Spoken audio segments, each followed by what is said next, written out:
tinanggal natin yung kanyang exhaust rocker arm side, yung kanyang So barado yan, stock up talaga yan ba? So check nga natin guys. Yun o, ayaw gumalaw, walang play, so sira.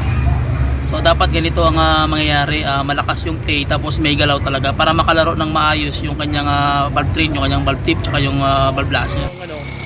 yung nagitik ng mga kanyang valve blaster at saka yung pinaka-rocker arm niya, di ba na-lesson. Pagpalang araw guys, another client naman tayo nag-Gia Pride. So ang issue nito is malakas yung kanyang knocking, yung tapping ng kanyang rocker arm system. So ang gawin natin guys, basic pointers pasilip sa inyo at tutorials kung paano natin ma-address yun. So ituturo ko sa inyo kung paano siya linisan na hindi siya, kasi hindi ito na-tune up eh. So ano siya, yung valve blaster niya kailangan linisan mo dahil hydro system yung kanyang hydraulic, yung kanyang laro dito yung pressure ng oil. So samahan nyo ako sa basic pointers guys kung paano natin ma-address yung problema at nang makita nyo rin kung paano siya titirahin ng basic pointers. So tara, let's start, let's go, pasok. Okay, so start natin guys. Baka sa unang entrada niya na maingay yan, pakiramdaman lang natin.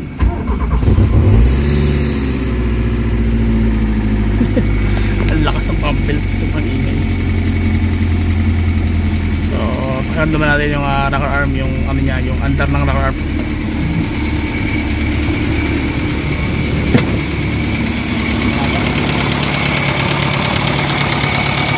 So meron pa rin natin.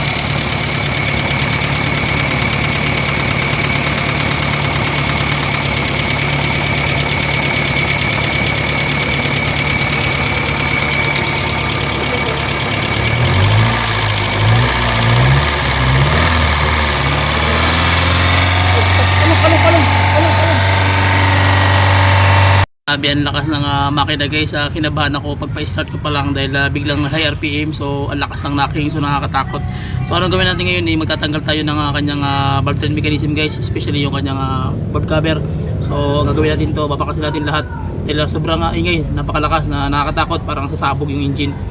Hindi ngayon ako naka-encounter ng ganito na high ang RPM, medyo mataas.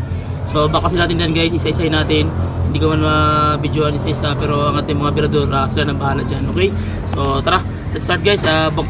Bungkago na natin i-open na natin at nang makita natin kung ano yung mga problema dito. Basic pointers pa rin guys, hindi naman natin mga videoan step by step. Ang mahalaga makuha nyo lang yung punto by punto kung paano siya tatanggalin at paano natin siya may recover dahil sobrang lakas. Delikado yung pag sobrang lakas ng RPM mo, may posibilidad nga magkaroon yun ng problema sa piston. Baka lumusot ka mo yung piston sa tagiliran, okay? So tara, simulan natin guys, bakasin natin and then check natin kung ano mangyayari. So let's go.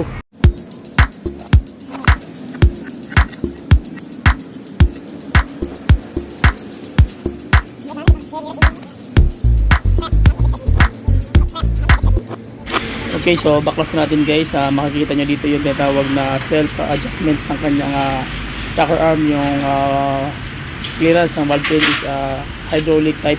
Okay, so yung oil lang magbibigay ng pressure para doon sa tinatawag na clearances na maglalaro. Okay, so bakasin natin guys at check natin ngayon kung anong mangyayari, kung saan magiging cause ang issue. So ito ang problema, wala nang play yung kanyang wala matigas.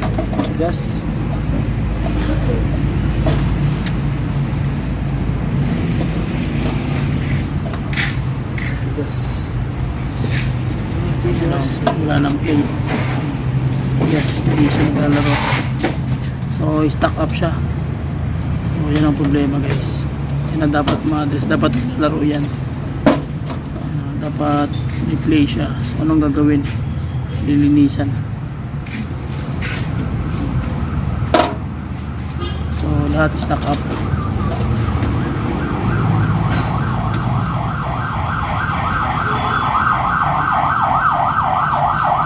Tigas na.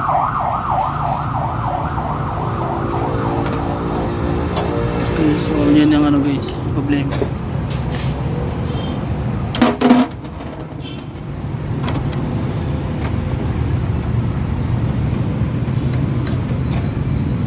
Yun.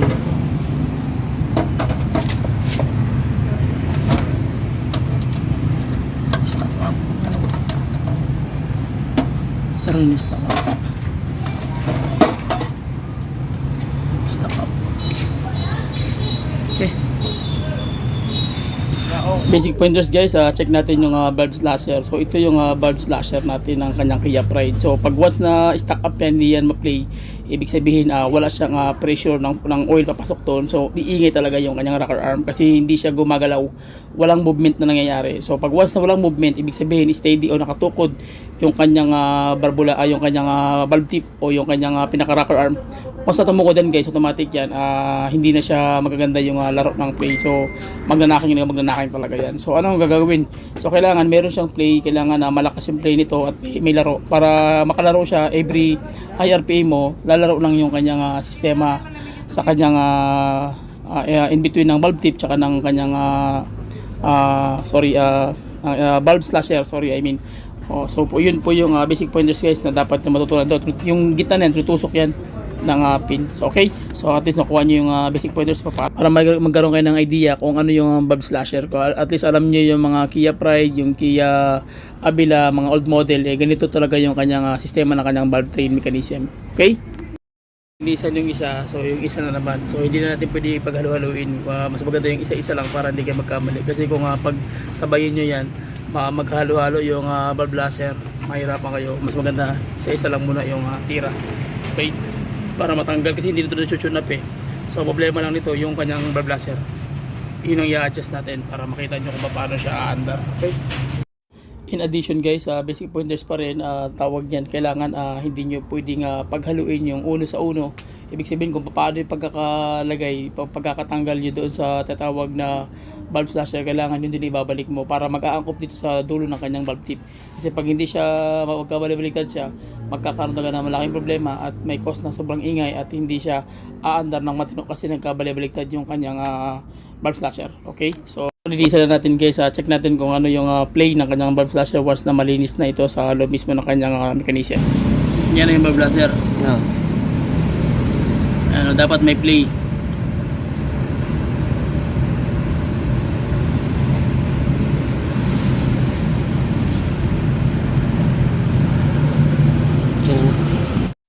Basic pointers pa rin guys, maglilinis sa kayo nito. Ipapakita ko sa inyo kung ano yung oil passage na meron tong valve slasher at yung kanyang rocker arm.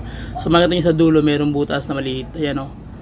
Yan. So lahat ng rocker arm merong butas yan. So ibig sabihin dyan dumadaan mismo yung kanyang oil pressure na mula doon sa kanyang rocker arm shaft, and then dadaan sa rocker arm mismo na mechanism, and then dediretso na dito sa butas at dediretso naman doon sa kanyang slasher. Okay, so pag once na maglilinis ito, kailangan lahat ng butas pati yan sinipsip na para nakasipsip ng kuhol.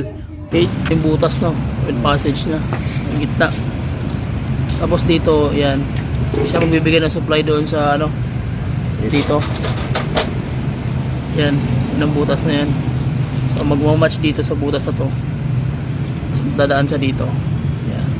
Pag dyan niya dito, magkakaroon na siya ng compression na yan. Yan ang may return. So yan ang magiging problema.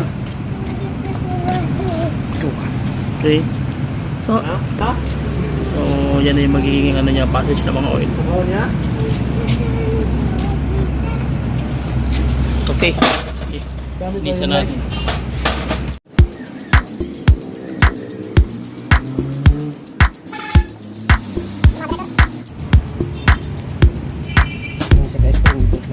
Obrador. Shout out sa mga nanonood ngayon. Nood lang kayo. Locker up ng Kia Pride. Kia Pride, Kia Avila, isa lang yan.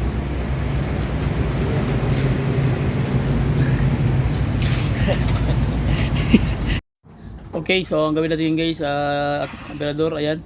So ikakabit na natin ng buong mechanism para dire-diretso tayo guys. So nakakabit na yung exhaust, and then susunod natin yung kanyang intake naman. Okay, so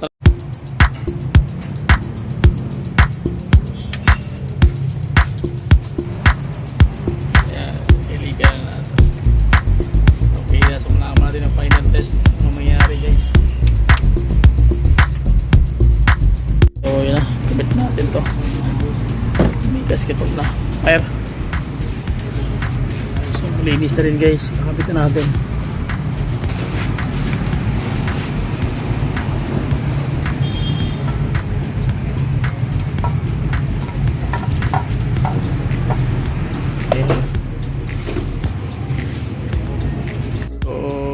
guys, and then okay na. So start natin, check natin kung ano mangyayari sa ano niya, rocker arm. So, yung ginawa natin trabaho, lilinis. Okay, so start natin guys.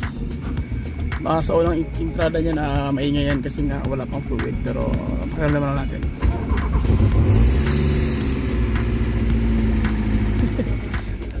So ayan na guys, pakinggan natin yung after. So maririnig nyo, except sa belt may ngayong belt higit-hit. So ang problema natin dito is yung yung kanyang valve blaster, yung release natin. So parts dito yung maingay kanina. So ngayon tahimik na siya. So maririnig nyo, wala na gano'ng lagit-lit. Okay? So at least nakuha niyo yung basic pointers kung paano siya titirahin. Sa mga Kia Pride, yung mga valve blaster type na rocker arm, saka yung valve train mechanism, yun lang yung ginagawa. Kailangan meron siyang play. Yung pag walang play yun, kasi hydraulic pressure na nagko-control ng clearance nun. Pag nag-RPM ka, mas lalo siyang umakabante yung kanyang valve train mechanism.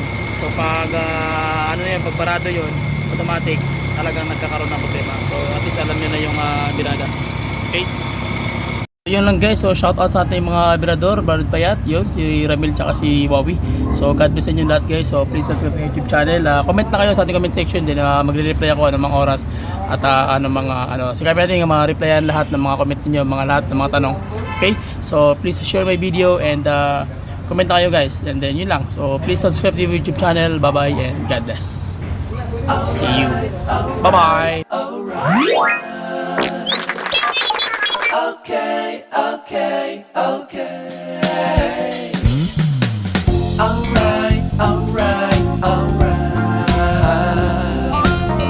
Okay, okay, okay.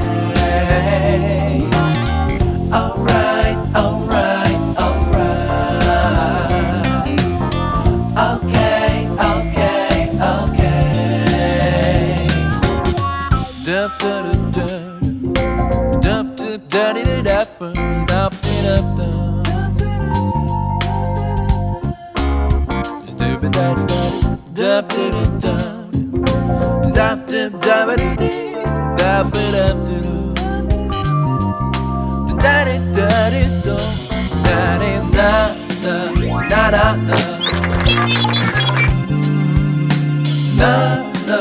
da da da.